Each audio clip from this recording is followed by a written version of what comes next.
All right. So who can remind me what you guys did yesterday? What two animals did you kind of look at? Deers and Wolves wolves. and deer. Wolves and deer and their populations. So when the wolves were brought back into that island that the scenario was talking about, what happened to the deer? Population went down. Because simply, wolves ate the deer. What did your graph look like though? Did the population immediately go down? No. Kind of was like a double peak, back down, and then what happened? It started going up Kind of level again. down, kind of stabilize. Right? Uh-huh. Anyone know what that stabilization is called? We have not talked about it yet. You're carrying capacity. We'll talk about that right. So today, we're going to look more into what happens to populations when keystone species are added or removed. So I made up part two, the last one from yesterday. Someone else created that one. I made this one. We're going to look at what happens when the wolves are completely gone, not just reintroduced. But before we do, we've got to go over a slide I did not get to yesterday. You already know this term, I'm just giving it a name. Growth rate. When you guys calculated in that one empty column on the chart, the data table, you calculated growth rate. We just call it population. The growth rate, number of births minus deaths that year. Usually it's done by year. These can be positive, negative, or zero. You guys saw all three of those, positive, negative, and zero, on your graph. What does a positive growth rate look like on a graph? It goes up. It goes up. What's the negative one look like? It's down. What's a zero look like? Just a straight horizontal line. Exactly. So today, we're jumping right into it already.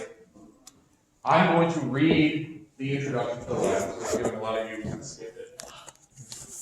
We're going to go over questions 1 and 2 together, the easy ones. And then 3, 4, 5 on the back, they're pretty hard. So you're going to work on those back questions together as a table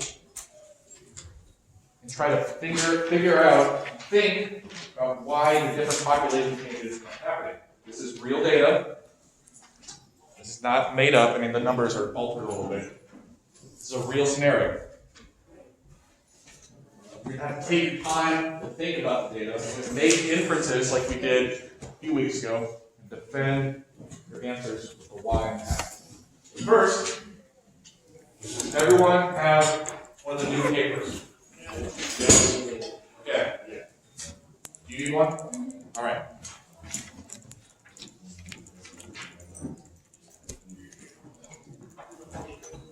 I'm going to read a quick introduction and then give you guys 5 minutes to think about quietly. Question 1. So, the last lab activity that happened in 1971. This one's happening in 1921. The island's called Red Rock Island, the same one you last time. And in 1921, the last of the local wolf populations killed off. As we learned from the evidence gathered previously about wolves, the deer population increases dramatically.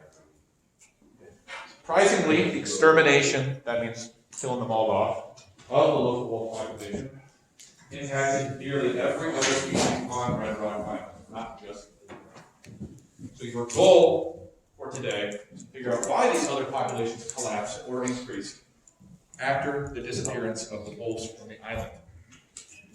The data is already given to you. You don't have to do any math. You don't have to draw any graphs. All you have to do is think. It's a tall order. No. So we have this data table. What does deer pop mean? Population. Yep. So you have the population of each animal starting in 1921 when the last wolf was killed off. And then 10 years later, 10 years without wolves. Now